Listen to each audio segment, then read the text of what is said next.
Hi friends, யாருக்கெல்லாம் May month பிடிக்கும்? எனக்கு ரொம்ப ரொம்ப பிடிக்கும். என்னோட ஃபேவரட் மந்த் கூட மே தான். எனக்கு தெரிஞ்சு நிறைய பேருக்கு மே மந்த் தான் பிடிக்கும். ஏன்னா மே மந்த்ல தானே நம்ம லீவுக்கு அம்மா வீட்டுக்கு போவோம். மேரேஜ் ஆனவங்களுக்கும் சரி, மேரேஜ் ஆனவங்களுக்கு லீவ்ல நம்ம வீட்டுல இருப்போம். அந்த மாதிரி இந்த மே மந்த்ல ரொம்ப பிடிக்கும். எஸ்பெஷலி இந்த மே மந்த்ல நமக்கு பிடிச்சதெல்லாம் வாங்கி கொடுப்பாங்க. அதெல்லாம் வாங்கி சாப்பிட்டுட்டு அம்மா வீட்டுல ஜம்முன்னு இருக்க வேண்டியதான். என் பொண்ணுக்கு என்ன மாதிரியே புளிப்பாயிட்டுனா ரொம்ப பிடிக்கும். எவ்வளவு ரசிச்சு சாப்பிடுறாங்க பாத்தீங்களா? ஏன்னா புளிப்பாயிட்டு எனக்கு சரி, எனக்கு எங்க அம்மா கிட்ட இருந்து வந்துருச்சு, என்கிட்ட இருந்து என் மூத்த பொண்ணுக்கு போயிடுச்சு. எங்களுக்கு இந்த உப்பு புளி காரம்னா ரொம்ப ரொம்ப பிடிக்கும். இன்னைக்கு அதுவும் இல்லாம லவ்லிக்காய், பேரக்காய், அப்புறமா காரக்கான்னு நிறைய ஐட்டம்ஸ் பிடிச்சது இருந்துச்சு. அதெல்லாம் ஒரு கட்டிட்டோம்.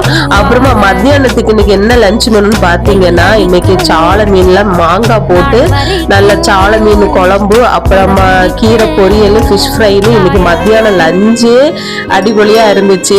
நம்ம கன்னியாகுமரி மக்களுக்கு தெரியும், டெய்லி நாங்க ஃபிஷ் கறி தான் வச்சு சாப்பிடுவோம். கூடவே கொஞ்சம் வெஜிடபிள்ஸும் வச்சு சாப்பிடுவோம். எல்லாம் சாப்பிட்டு முடிச்சுட்டு நாங்க இன்னைக்கு ஷாப்பிங் கிளம்பிட்டோம். ஏன்னா ஊருக்கு இன்னும் கொஞ்ச நாள்லயே வீட்டுக்கு போக போறேன். வீட்டுக்கு நான் பெங்களூருக்கு போக போறேன். அதுக்கு முன்னாடி பசங்களுக்கு கொஞ்சம் ஐட்டம்ஸ் வாங்கலான்னு எங்க அம்மா எங்களை வெளியே கூட்டு போயிருந்தாங்க. ஏன்னா எப்பவுமே பசங்களுக்கு இந்த ஸ்கூல் ஐட்டம்ஸ்ல எங்க அம்மா தான் வாங்கி கொடுப்பாங்க. இந்த வாட்டி பேக் வேணாம்னு சொன்னேன்.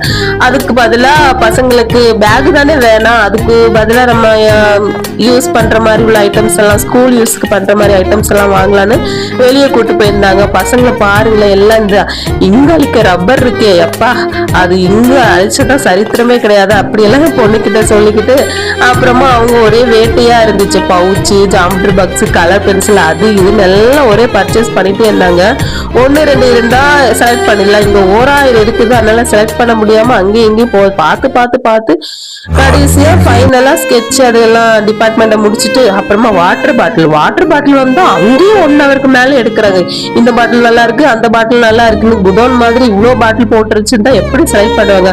நானும் வெயிட் பண்ணி அப்புறமா எனக்கு கால் வலியே வந்துடுச்சு. அதனால சைலண்டா போய் ஒரு இடத்துல உட்காந்துக்கிட்டு நீங்களே செலக்ட் பண்ணுங்கம்மா, என்ன ஆளை விட்டுருங்கன்னு சொல்லிட்டு நான் அப்படியே உட்காந்துட்டேன். ஏன்னா ஒரு பாட்டில் 2 பாட்டில், ஒவ்வொரு பாட்டில் இது நல்லா இருக்கு, அது நல்லா இருக்குன்னு பாத்துக்கிட்டே இருந்தாங்க.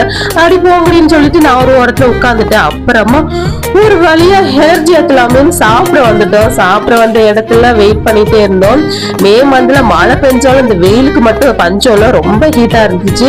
ஸோ பசங்க அவங்களுக்கு பிடிச்ச ஐட்டம்ஸ் எல்லாம் வாங்கி சாப்பிட்டாங்க. எனக்கு கொஞ்சம் லைட் ஃபுட் போகுதுன்னு சொல்லிட்டு நான் இட்லி கூட சாம்பார் சட்னி போட்டு குழன்னு குழைச்சு ஒரு புடி பிடிச்சிட்டேன். அங்க ஹோட்டல்லையே எனக்கு பிடிச்ச இலையப்பா இருந்துச்சு, அதே வாங்கி கொடுத்தாங்க. அதையும் வாங்கி சாப்பிட்டுக்கிட்டு ஷாப்பிங்க நல்லபடியா முடிச்சுட்டு வீட்டுக்கு வந்துட்டோம் ஃப்ரெண்ட்ஸ்.